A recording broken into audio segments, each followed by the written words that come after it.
రెండోసారి రాష్ట్రానికి రానున్నారు ప్రధాని మోడీ. 3 రోజుల పాటు లోక్సభ ఎన్నికల ప్రచారంలో మోదీ పాల్గొన్నారు. రేపు సాయంత్రం మల్కాజ్గిరిలో ప్రధాని మోడీ రోడ్ షో ఉండనుంది. మోడీ రోడ్ షోకు భారీ ఏర్పాట్లు చేస్తోంది బీజేపీ. అలాగే రేపు సాయంత్రం మీర్జాలగూడ నుంచి మల్కాజ్గిరి వరకు మోడీ రోడ్ షో ఉంటుంది. మల్కాజ్గిరిలో లోక్సభ పరిధిలో 1.3 కిలోమీటర్ల మేర ప్రధాని రోడ్ షో ఉండనుంది.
పార్లమెంట్ ఎన్నికల ప్రచారంలో బీజేపీ దూకుడు పెంచింది. 10 రోజుల వ్యవధిలో రెండోసారి తెలంగాణకు ప్రధాని మోడీ వస్తున్నారు.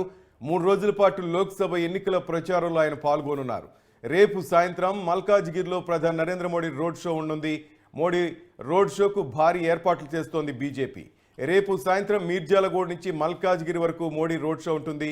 మల్కాజ్గిరిలో లోక్సభ పరిధిలో 1.3 కిలోమీటర్ల మేర ప్రధాని రోడ్ షో ఉండనుంది.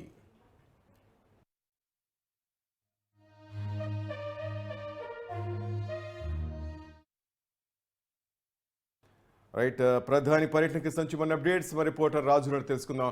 రాజు, చెప్పండి, ఏంటి రేపటి ప్రధాని షెడ్యూల్ ఏంటి? వరుసగా 3 రోజుల వ్యవధిలో ఆయన వస్తున్నారు. ఏంటి బీజేపీ వ్యూహం ఏంటి? శ్రీనివాస్, ముఖ్యంగా బీజేపీ పార్టీ అయితే తెలంగాణపై ప్రత్యేకంగా ఫోకస్ పెట్టింది అని చెప్పడానికి మనకు ఈ యొక్క అగ్రనేతల పర్యటనలే మనకు కనిపిస్తా ఉన్నాయి. ముఖ్యంగా దాదాపు 10-12 రోజుల వ్యవధిలోనే ప్రధానమంత్రి నరేంద్ర మోడీ రెండవసారి తెలంగాణలో పర్యటించబోతున్నారు. 15వ తేదీ అంటే రేపు మల్కాజ్గిరిలో రోడ్ షో నిర్వహించబోతా ఉన్నారు. మల్కాజ్గిరిలో ఈటెల రాజేందర్ కు మద్దతుగా అక్కడ ఈటెల రాజేందర్ గెలిపించాలని, అదేవిధంగా హైదరాబాద్ లోని ఇతర ఏదైతే కాన్స్టిట్యూన్సీస్ ఉన్నాయో తెలంగాణలో ముఖ్యంగా మెజారిటీ సీట్లు గెలిపించుకునేందుకు లక్ష్యంగా ఈ యొక్క పర్యటన దోహదపడుతుందని చెప్పేసి బీజేపీ నేతలు భావిస్తా ఉన్నారు. రేపు మల్కాజ్గిరిలో రోడ్ షో ఉంటుందని చెప్పి కూడా చెప్తా ఉన్నారు. 16వ తేదీన అంటే ఎల్లుండి 16వ తేదీన నాగర్ కర్నూలులో, అదేవిధంగా 18న జగిత్యాలలో నరేంద్ర మోడీ సభలు ఉంటాయని చెప్పేసి ఇప్పటికే బీజేపీ హైకమాండ్ ఇప్పటికే ఒక ప్రణాళికలు అయితే రూపొందించడం జరిగింది. దీనికి షెడ్యూల్ కూడా ఖరారు చేయడం జరిగింది.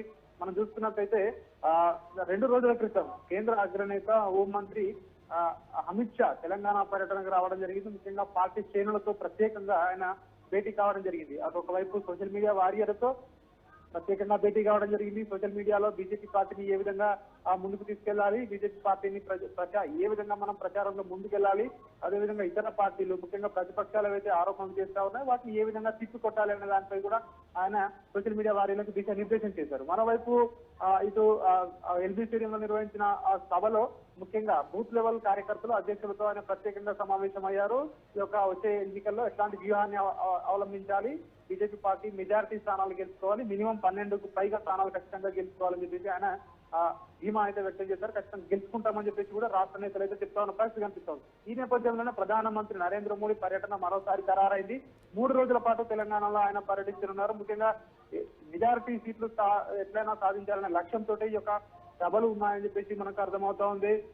తెలంగాణకు గత 10 సంవత్సరాల్లో ఎంత మేరకు కేంద్ర నిధులు ఇచ్చాము, అదేవిధంగా ఏ రంగాలకు అభివృద్ధికి కేంద్రం సహకారం అందించింది. ఇటీవల కొత్తగా ప్రభుత్వం రాష్ట్రంలో ఏర్పడిన తర్వాత కూడా 9,000 కోట్లు ప్రభుత్వానికి ఇచ్చి ఎఫ్ఆర్బిఎం కంటే ఎక్కువ అదనంగా చేసిన తర్వాత కూడా ఇప్పుడు ప్రస్తుతం ప్రభుత్వానికి వెసులుబాటు కూడా లభించింది. పరిపాలనలో కానివచ్చు, సంక్షేమ పథకాలకు కానివచ్చు అని చెప్పేసి కూడా ఇది ప్రభుత్వం ప్రచారం అయితే చేసుకుంటా ఉంది. ఈ నేపథ్యంలోనే నరేంద్ర మోడీ పర్యటన ఖచ్చితంగా బీజేపీ నేతలకు ఖచ్చితంగా ఒక బూస్టప్ అవుతుందని చెప్పేసి కూడా వాళ్ళు భావిస్తా ఉన్నారు. మనం చూసాము నిన్న బీజేపీ నేతల సెకండ్ లిస్ట్ కూడా నిన్న విడుదలైంది. కేవలం 2 స్థానాలు మినహా మొత్తం 15 స్థానాలకు అభ్యర్థులను ఖరారు చేయడం జరిగింది. ఇక ప్రచారంలో దూసుకెళ్లడమే తర్వాయి అని చెప్పేసి కూడా అయితే బీజేపీ నేతలు భావిస్తా ఉన్నారు. ప్రచారం అయితే ఇప్పటికీ ఇంకా వీడు అందుకుంది బీజేపీ అని చెప్పి కూడా మనకి ఇవన్నీ పరిణామాలు చూస్తే అర్థమవుతా ఉంది శ్రీనివాస్.